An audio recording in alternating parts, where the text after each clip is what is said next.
Welcome back to Walking with Christ. We're all set to finish up the second book of Samuel in our audio Bible readings today. Thank you again for joining me. Let's get started. The defeat and death of Absalom, 18 if you're following along. Then David mustered the men who were with him and set over them commanders of thousands and commanders of hundreds. And David divided the army into three groups, 1/3 under the command of Joab, 1/3 under the command of Abishai, son of Zeruiah, Joab's brother, and 1/3 under the command of Ittai the Gittite. The king said to the men, I myself will also go out with you. But the men said, You shall not go out, for if we flee, they will not care about us. If half of us die, they will not care about us. But you are worth 10,000 of us. Therefore it is better that you send us help from the city. The king said to them, Whatever seems best to you, I will do. So the king stood at the side of the gate, while all the army marched out by hundreds and by thousands. The king gave orders to Joab and Abishai and Ittai, saying, Deal gently for my sake with the young man Absalom. And all the people heard when the king gave orders to all the commanders concerning Absalom.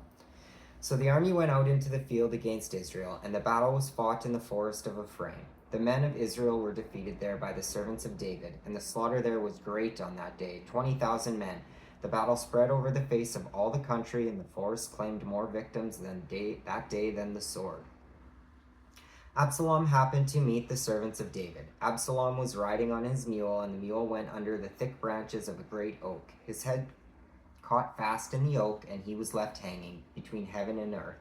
While the mule that was under him went on, a man saw it and told Joab, I saw Absalom hanging in an oak. Joab said to the man who told him, What? You saw him? Why then did you not strike him there to the ground? I would have been glad to give you 10 pieces of silver and a belt. But the man said to Joab, Even if I felt in my hand the weight of 1,000 pieces of silver, I would not raise my hand against the king's son. For in our hearing the king commanded you and Abishai and Ittai, saying, For my sake protect the young man Absalom.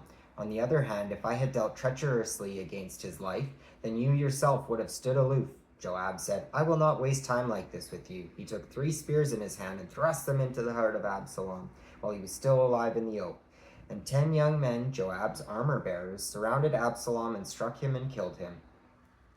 Then Joab sounded the trumpet, and the troops came back from the pursuing Israel, for Joab restrained the troops. They took Absalom, threw him into a great pit in the forest, and raised over him a very great heap of stones. Meanwhile, all the Israelites fled to their homes. Now Absalom in his lifetime had taken and set up for himself a pillar that is in the king's valley, for he said, I have no son to keep my name in remembrance. He called the pillar by his own name. It is called Absalom's monument to this day. Then Ahimaaz, son of Zadok, said, Let me run and carry tidings to the king that the Lord has delivered him from the power of his enemies. Joab said to him, You are not to carry tidings today. You may carry tidings another day, but today you shall not do so, because the king's son is dead. Then Joab said to a Cushite, Go tell the king what you have seen. The Cushite bowed before Joab and ran. Then Ahimaaz, son of Zadok, said again to Joab, Come what may, let me also run after the Cushite. And Joab said, Why will you run, my son, seeing that you have no reward for the tidings? Come what may, he said, I will run. So he said to him, Run. Then Ahimaaz ran by the way of the plain and outran the Cushite. Now David was sitting between the 2 gates. The sentinel went up to the roof of the gate by the wall, and when he looked up, he saw a man running alone. The sentinel shouted and told the king. The king said, If he is alone, there are tidings in his mouth. He kept coming and drew near. Then the sentinel saw another man running, and the sentinel called to the gatekeeper and said, See, another man running alone. The king said, He is also bringing tidings. The sentinel said, I think the running of the first one is like the running of Ahimaaz, son of Zadok. The king said, He is a good man and comes with good tidings. Then Ahimaaz cried out to the king, All is well. He prostrated himself before the king with his face to the ground and said, Blessed be the Lord your God, who has delivered upon the men who raised their hand against my lord the king. The king said, Is it well with the young man Absalom? Ahimaaz answered, When Joab sent your servant, I saw a great tumult, but I did not know what it was. The king said, Turn aside and stand here. So he turned aside and stood still. Then the Cushite came, and the Cushite said, Good tidings for my lord the king. For the Lord has vindicated you this day, delivering you from the power of all who rose up against you. The king said to the Cushite, Is it well with the young man Absalom? The Cushite answered, May the enemies of my lord the king, and all who rise up to do you harm, be like that young man. 19. David mourns for Absalom. The king was deeply moved and went up to the chamber over the gate and wept. And as he went, he said, "O my son Absalom, my son Absalom, would that I had died instead of you. O Absalom, my son, my son." It was told Joab, "The king is weeping and mourning for Absalom." So the victory that day was turned into mourning for all the troops, for the troops heard that day, "The king is grieving for his son." The troops stole into the city that day as soldiers steal in who are ashamed when they flee in battle. The king covered his face, and the king cried with a loud voice, "O my son Absalom, O Absalom, my son, my son." Then Joab came into the house to the king and said, "Today you have covered with shame the faces of all your officers who have saved your life today, and the lives of your sons and your daughters, and the lives of your wives and your concubines, for love of those who hate you and for hatred of those who love you. You have made it clear today that commanders and officers are nothing to you. For I perceive that if Absalom were alive and all of us were dead today, then you would be pleased. So go out at once and speak kindly to your servants, for I swear by the Lord, if you do not go, not a man will stay with you this night, and this will be worse for you than any disaster that has come upon you from your youth until now." Then the king got up and took his seat in the gate. The troops were all told, "See, the king is sitting in the gate," and all the troops came before the king. Meanwhile, all the Israelites had fled to their homes, and all the people were disputing throughout all the tribes of Israel, saying, "The king delivered us from the hand of our enemies, and saved us from the hand of the Philistines, and now he has fled out of the land because of Absalom. But Absalom, whom we anointed over us, is dead in battle. Now, therefore, why do you say nothing about bringing the king back?" King David sent this message to the priests Zadok and Abiathar, saying to the elders of Judah, "Why should you be the last to bring the king back to his house? The talk of all Israel has come to the king. You are my kin, you are my bone and my flesh. Why then should you be the last to bring back the king? And say to Amasa, are you not my bone and my flesh? So may God do to me and more if you are not the commander of my army from now on in place of Joab." Amasa swayed the hearts of all the people of Judah as one, and they sent word to the king, "Return, both you and all your servants." So the king came back to the Jordan, and Judah came to Gilgal to meet the king and to bring him over the Jordan. Shimei, son of Gera, the Benjaminite from Bahurim, hurried to come down with the people of Judah to meet King David. With him were 1,000 people from Benjamin, and Ziba, the servant of the house of Saul, with his 15 sons and his 20 servants, rushed down to the Jordan ahead of the king, while the crossing was taking place, to bring over the king's household and to do his pleasure. Shimei, son of Gera, fell down before the king as he was about to cross the Jordan, and said to the king, "May my lord not hold me guilty, or remember how your servant did wrong on the day my lord the king left Jerusalem. May the king not bear it in mind, for your servant knows that I have sinned. Therefore, see, I have come this day, the first of all the house of Joseph, to come down to meet my lord the king."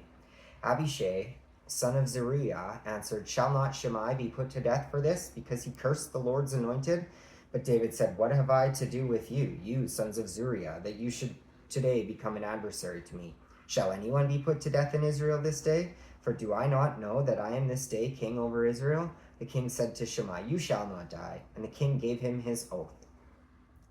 Mephibosheth, grandson of Saul, came down to meet the king. He had not taken care of his feet or trimmed his beard or washed his clothes from the day the king left until the day he came back in safety. When he came from Jerusalem to meet the king said to him, "Why did you not go with me, Mephibosheth?" He answered, "My lord, O king, my servant deceived me, for your servant said to him, 'Saddle a donkey for me, so that I may ride on it and go with the king.' For your servant is lame. He has slandered your servant to my lord the king, but my lord the king is like the angel of God. Do therefore what seems good to you. For all my father's house were doomed to death before my lord the king, but you set your servant among those who eat at your table. What further right have I, then, to appeal to the king?" The king said to him, "Why speak any more of your affairs? I have decided, you and Ziba shall divide the land." Mephibosheth said to the king, "Let him take it all, since my lord the king has arrived home safely." Now Barzillai the Gileadite had come down from Rogelim, where he went on with the king to the Jordan, to escort him over the Jordan. Barzillai was a very aged man, 80 years old. He had provided the king with food while he stayed at Mahanaim, for he was a very wealthy man. The king said to Barzillai, "Come over with me, and I will provide for you in Jerusalem at my side." But Barzillai said to the king, "How many years have I still to live, that I should go up with the king to Jerusalem? Today I am 80 years old. Can I discern what is pleasant and what is not? Can your servant taste what he eats or what he drinks? Can I still listen to the voice of singing men and singing women? Why then should your servant be an added burden to my lord the king? Your servant will go a little way over the Jordan with the king, Why should the king recompense me with such a reward? Please let your servant return, so that I may die in my own town, near the graves of my father and my mother. But here is your servant, Shimham. Let him go over with my lord the king, and do for him whatever seems good to you." The king answered, "Shimham shall go over with me, and I will do for him whatever seems good to you, and all that you desire of me I will do for you." Then all the people crossed over the Jordan, and the king crossed over. The king kissed Barzillai and blessed him, and he returned to his own home. The king went on to Gilgal, and Chimham went on with him, and all the people of Judah and also half the people of Israel brought the king on his way. Then all the people of Israel came to the king and said to him, Why have our kindred, the people of Judah, stolen you away, and brought the king and his household over the Jordan, and all David's men with him?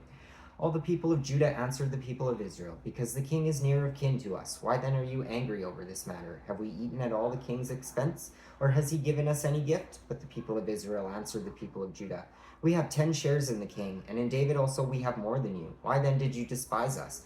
Were we not the first to speak of bringing back our king? But the words of the people of Judah were fiercer than the words of the people of Israel. The rebellion of Sheba, 20. Now a scoundrel named Sheba, son of Bichri, a Benjaminite, happened to be there. He sounded the trumpet and cried out, We have no portion in David, no share in the son of Jesse. Everyone to your tents, O Israel. So all the people of Israel withdrew from David and followed Sheba, son of Bichri. But the people of Judah followed their king steadfastly from the Jordan to Jerusalem. David came to his house at Jerusalem, and the king took the 10 concubines whom he had left to look after the house, and put them in a house under guard, and provided for them, but did not go in to them. So they were shut up until the day of their death, living as if in widowhood.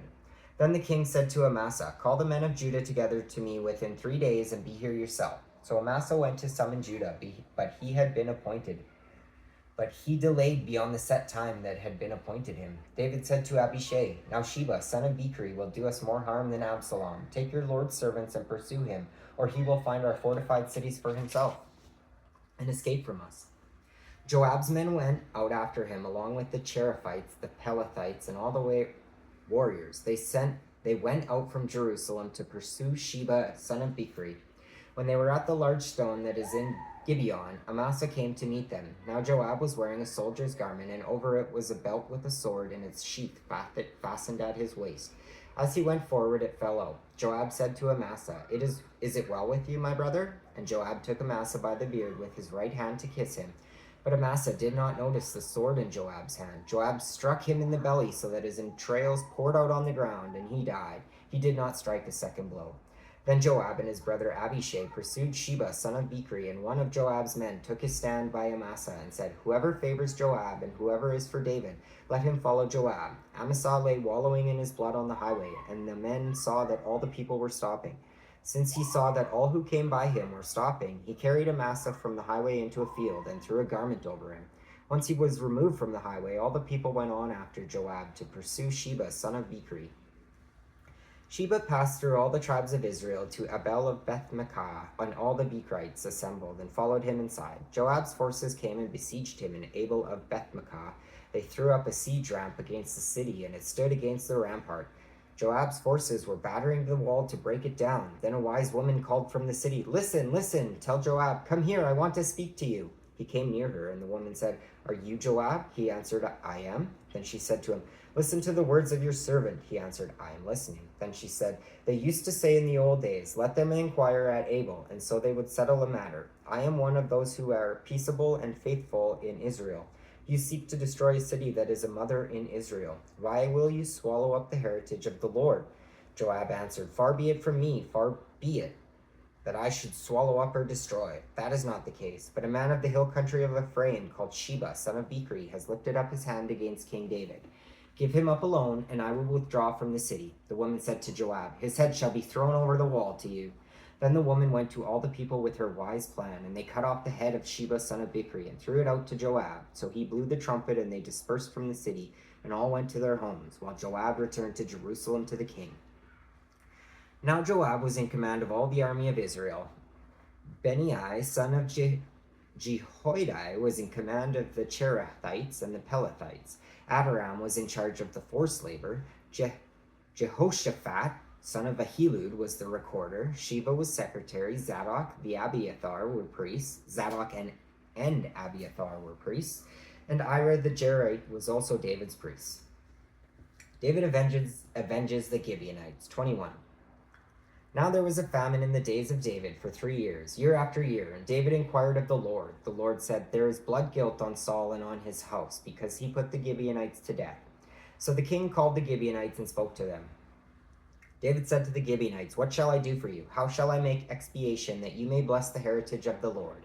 The Gibeonites said to him, "It is not a matter of silver or gold between us and Saul or his house, neither is it for us to put anyone to death in Israel," he said. "What do you say that I should do for you?" They said to the king, "The man who consumed us and planned to destroy us, so that we should have no place in all the territory of Israel. Let 7 of his sons be handed over to us, and we will impale them before the Lord at Gibeon, on the mountain of the Lord." The king said, "I will hand them over." But the king spared Mephibosheth, the son of Saul's Jonathan, because of the oath of the Lord that was between them, between David and Jonathan, son of Saul. The king took the 2 sons of Rizpah, daughter of Aiah, whom she bore to Saul, Armoni and Mephibosheth, and the 5 sons of Merab, daughter of Saul, whom she bore to Adriel, son of Barzillai, the Meholathite. He gave them into the hands of the Gibeonites, and they impaled them on the mountain before the Lord. The 7 of them perished together. They were put to death in the first days of harvest, at the beginning of the barley harvest.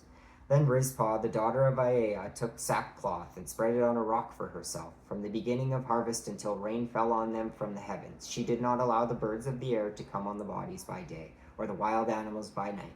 When David was told what Rizpah, daughter of Aiah, the concubine of Saul, had done, David went and took the bones of Saul and the bones of his son Jonathan from the people of Jabesh Gilead, who had stolen them from the public square of Beth-shan, where the Philistines had hung them up on the day the Philistines killed Saul on Gilboa. He brought up from there the bones of Saul and the bones of his son Jonathan, and they gathered the bones of those who had been impaled. They buried the bones of Saul and his son Jonathan in the land of Benjamin and Zelah, in the tomb of his father Kish. They did all that the king commanded. After that, God heeded supplications for the land. The Philistines went to war again with Israel, and David went down to gather with his servants. They fought against the Philistines, and David grew weary. Ishbi-benob, one of the descendants of the giants, whose spear weighed 300 shekels of bronze, and who was fitted out with new weapons, said he would kill David. But Abishai, son of Zeruiah, came to his aid and attacked the Philistine and killed him. Then David's men swore to him, "You shall not go out with us to battle any longer, so that you do not quench the lamp of Israel." After this, a battle took place with the Philistines at Gob. Then Sibbecai, the Hushathite, killed Saph, who was one of the defendants of the giants. Then there was another battle with the Philistines at Gob, and Elhanan, son of Jair Origim, the Bethlehemite, killed Goliath the Gittite, the shaft of whose spear was like a weaver's beam. There was again war at Gath, where there was a man of great size who had 6 fingers on each hand and 6 toes on each foot, 24 in number. He too was descended from the giants. When he taunted Israel, Jonathan, son of David's brother Shimei, killed him. These 4 were descended from the giants in Gath. They fell by the hands of David and his servants. David's Song of Thanksgiving. 22. David spoke to the Lord the words of this song on the day when the Lord delivered him from the hand of all his enemies and from the hand of Saul. He said, we're going to underline this as we go. I like this one. Artillery. The Lord is my rock, my fortress, and my deliverer. My God, my rock, in whom I take refuge, my shield and the horn of my salvation. My stronghold and my refuge, my Savior, you save me from violence. I call upon the Lord who is worthy to be praised, and I am saved from my enemies. For the waves, let's start that over. I'll read that again. The Lord is my rock, my fortress, and my deliverer, my God, my rock, in whom I take refuge, my shield and the horn of my salvation, my stronghold and my refuge, my Savior, you save me from violence. I call upon the Lord, who is worthy to be praised, and I am saved from my enemies. For the waves of death encompassed me, the torrents of perdition assailed me, the cords of Sheol entangled me, the snares of death confronted me. In my distress I call upon the Lord. To my God I called. From his temple he heard my voice, and my cry came to his ears. Then the earth reeled and rocked. The foundations of the heavens trembled and quaked, because he was angry. Smoke went up from his nostrils, and devouring fire from his mouth. Glowing coals flamed forth from him.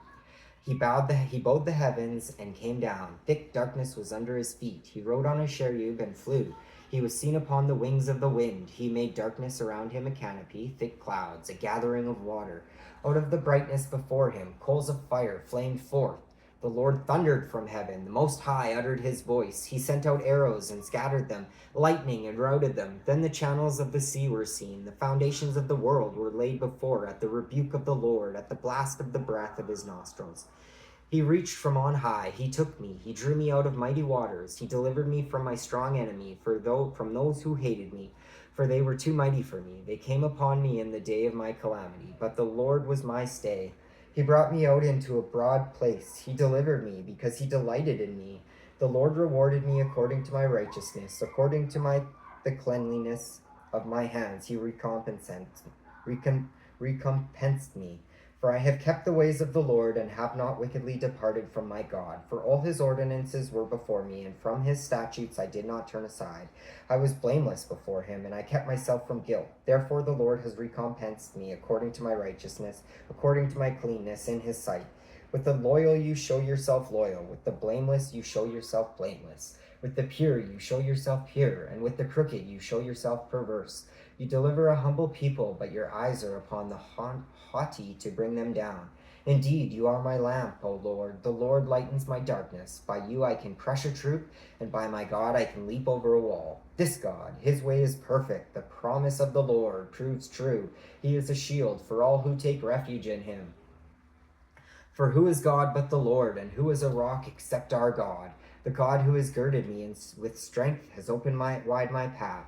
He made my feet like the feet of deer, and he set me secure on the heights. He trains my hands for war, so that my arms can bend a bow of bronze. You have given me the shield of your salvation, and your help has made me great. You have made me stride freely, and my feet do not slip. I pursued my enemies and destroyed them, and did not turn back until they were consumed. I consumed them. I struck them down, so that they did not rise. They fell under my feet, for you girded me with strength for the battle. You made my assailants sink under me. You made my enemies turn their backs to me. Those who hated me, and I destroyed them. They looked, but there was no one to save them. They cried to the Lord, but he did not answer them. I beat them fine like the dust of the earth. I crushed them and stamped them down like the mere of the streets. You delivered me from the strife with the peoples. You kept me as the head of the nations. People whom I had not known served me. Foreigners came cringing to me. As soon as they heard of me, they obeyed me. Foreigners lost heart and came trembling out of their strongholds. The Lord lives. Blessed be my rock, and exalted be my God, the rock of my salvation. The God who gave me vengeance and brought down peoples under me, who brought me out from my enemies. You exalted me above my adversaries. You delivered me from the violent. For this I will extol you, O Lord, among the nations, and sing praises to your name. He is a tower of salvation for his king, and shows steadfast love to his anointed, to David and his descendants forever. The last words of David, 23. Now these are the last words of David, the oracle of David, son of Jesse, the oracle of the man whom God exalted, the anointed of the God of Jacob, the favored of the strong one of Israel. The Spirit of the Lord speaks through me. His word is upon my tongue. The God of Israel has spoken. The rock of Israel has said to me, one who rules over people justly, ruling in the fear of God, is like the light of morning, like the sun rising on a cloudless morning, gleaming from the rain on the grassy land. Is not my house like this with God? For he has made with me an everlasting covenant, ordered in all things and secure. Will he not cause to prosper all my help and my desire? But the godless are all like thorns that are thrown away, for they cannot be picked up with the hand. To touch them, one uses an iron bar or the shaft of a spear, and they are entirely consumed in fire on the spot. David's mighty men. These are the names of the warriors whom David had: Josheb-Basshebeth, a Tahkemonite. He was chief of the 3. He wielded his spear against 800 whom he killed at one time. Next to him among the 3 warriors were Eleazar, son of Dodo, son of Ahohai. He was with David when they defied the Philistines, who were gathered there for battle. The Israelites withdrew, but he stood his ground. He struck down the Philistines until his arm grew weary, though his hand clung to the sword. The Lord brought about a great victory that day. Then the people came back to him, but only to strip the dead. Next to him was Shammah, son of Agi, the Hararite. The Philistines gathered together at Lehi, where there was a plot of ground full of lentils, and the army fled from the Philistines. But he took his stand in the middle of the plot, defended it, and killed the Philistines, and the Lord brought about a great victory. Towards the beginning of harvest, 3 of the 30 chiefs went down to join David at the cave of Adullam, while a band of Philistines was encamped in the valley of Rephaim. David was then in the stronghold, and the garrison of the Philistines was then at Bethlehem. David said longingly, "Oh, that someone would give me water to drink from the well of Bethlehem that is by the gate." Then the 3 warriors broke through the camp of the Philistines, drew water from the well of Bethlehem that was by the gate, and brought it to David. But he would not drink of it. He poured it out to the Lord, for he said, "The Lord forbid that I should do this. Can I drink the blood of the men who went at the risk of their lives?" Therefore he would not drink it. The 3 warriors did these things. Now Abishai, son of Zeruiah, the brother of Joab, was chief of the 30. With his spear he fought against 300 men and killed them, and won a name beside the 3. He was the most renowned of the 30 and became their commander, but he did not attain to the 3. Benai, son of Jehoiada, was a valiant warrior from Kabzeel, a doer of great deeds. He struck down 2 sons of Ariel of Moab. He also went down and killed a lion in a pit on a day when snow had fallen. And he killed an Egyptian, a handsome man. The Egyptian had a spear in his hand, but Benai went against him with a staff, snatched the spear out of the Egyptian's hand, and killed him with his own spear. Such were the things Benai, son of Jehoiada, did, and won a name beside the 3 warriors. He was renowned among the 30, but he did not attain to the 3, and David put him in charge of his bodyguard. Among the 30 were Asahel, brother of Joab, Elhanan, son of Dodo of Bethlehem, Shammai of Harod, Elika of Harod, Helez the Paltite, Ira, son of Ikesh of Tekoa, Abiezer of Anathoth, Mebunai the Hushathite, Zalman the Ahohite, Maharai of Netophah, Heleb, son of Banah of Netophah, Ittai, son of Ribai of Gibeah of the Benjaminites, Benai of Pirathon, Hiddai of the torrents of Gash, Abialbon the Arbathite, Asmaveth of Bahurim, Eliaba of Shalbon, the sons of Jashin, Jonathan, son of Shammah the Hararite, Ahiam, son of Sharar the Hararite, Eliphelet, son of Ahizbah of Makkah, Eliam, son of Ahithophel the Gilonite, Hezro of Carmel, Perah the Arbite, Egal, son of Nathan of Zobah, Bani the Gadite, Zelik the Ammonite, Nahare of Beeroth, the armor-bearer of Joab, son of Zeruiah, Ira the Ithrite, Gareb the Ithrite, Uriah the Hittite, 37 in all. David's census of Israel and Judah, 24. Again the anger of the Lord was kindled against Israel, and he incited David against them, saying, "Go count the people of Israel and Judah." So the king said to Joab and the commanders of the army who were with him, "Go through all the tribes of Israel, from Dan to Beersheba, and take a census of the people, so that I may know how many there are." But Joab said to the king, "May the Lord your God increase the number of the people 100-fold, while the eyes of my lord the king can still see it. But why does my lord the king want to do this?" But the king's word prevailed against Joab and the commanders of the army. So Joab and the commanders of the army went out from the presence of the king to take a census of the people of Israel. They crossed the Jordan and began from Aroer, and from the city that is in the middle of the valley, towards the Gad and on to Jazer. Then they came to Gilead and to Kadesh in the land of the Hittites, and they came to Dan, and from Dan they went round to Sidon, and came to the fortress of Tyre, and to all the cities of the Hivites and Canaanites, and they went out to the Negeb of Judah at Beersheba. So when they had gone through all the land, they came back to Jerusalem at the end of 9 months and 20 days. Joab reported to the king the number of those who had been recorded. In Israel there were 800,000 soldiers able to draw the sword, and those of Judah were 500,000. But afterwards David was stricken to the heart because he had numbered the people. David said to the Lord, "I have sinned greatly in what I have done, but now, O Lord, I pray you, take away the guilt of your servant, for I have done very foolishly." When David rose in the morning, the word of the Lord came to the prophet Gad, David's seer, saying, "Go and say to David, thus says the Lord, 3 things I offer you. Choose one of them, and I will do it to you." So Gad came to David and told him. He asked him, "Shall 3 years of famine come to you on your land, or will you flee for 3 months before your foes while they pursue you? Or shall there be 3 days pestilence in your land? Now consider and decide what answer I shall return to the one who sent me." Then David said to Gad, "I am in great distress. Let us fall into the hand of the Lord, for his mercy is great, but let me not fall into human hands." So the Lord sent a pestilence on Israel from that morning until the appointed time, and 70,000 of the people died, from Dan to Beersheba.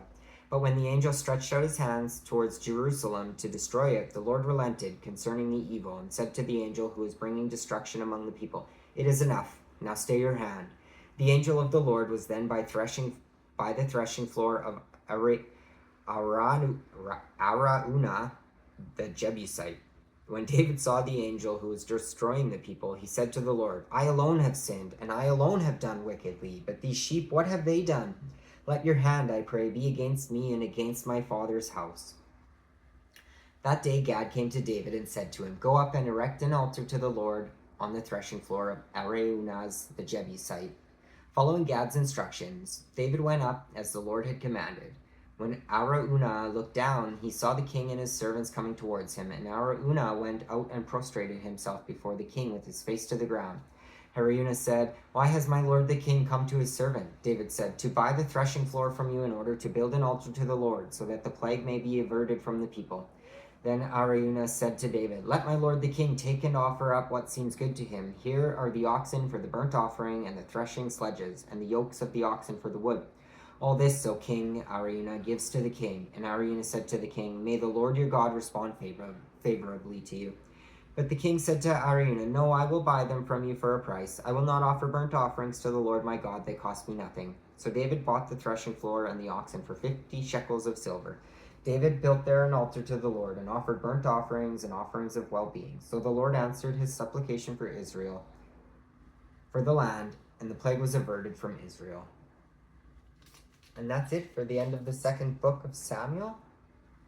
I really do appreciate you all joining me. We will pick up on the first book of Kings starting tomorrow. Peace be with you all. Take God's love with you as you go, please. Amen.